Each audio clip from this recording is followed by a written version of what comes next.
He's got his line wrong this morning. এবার ভুল করে স্বেচ্ছায় মাঠের মধ্যে ক্ষমা চাইলেন তাসকিন আহমেদ। তাসকিন আহমেদের এমন উদারতা দেখে অবাক হয়েছেন লিটন দাস নিজেও। এমনকি মাঠের মধ্যে থাকা পাকিস্তানি ক্রিকেটাররাও অবাক চোখে তাকিয়েছিল। আসলে ভুল করার সাথে সাথে মেনে নিয়ে এভাবে ক্ষমা চাওয়ার বিষয়টি সবার মধ্যে দেখা যায় না। তাই তো তাসকিন আহমেদের এমন উদারতা দেখে সবাই হতভম্ব হয়ে গিয়েছে।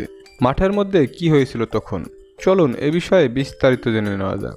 ঘটনাটি ঘটে পাকিস্তানের ব্যাটিং ইনিংসের পঞ্চম ওভারে। এ সময় নিজের তৃতীয় ওভারে বোলিং করতে আসেন তাসকিন আহমেদ।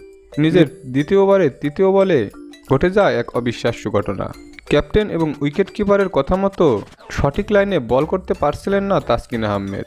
লাইন মিস করায় পাকিস্তানের ব্যাটার সরাসরি ব্যাটে বলে কানেক্ট করে বলটিকে বাউন্ডারিতে পাঠিয়ে দেয়। And it'll also pick up 4. ক্যাপ্টেনের কথা অনুযায়ী সঠিক লাইনে বল করতে না পারায় এমন বাউন্ডারি খেয়েছে তাসকিন আহমেদ।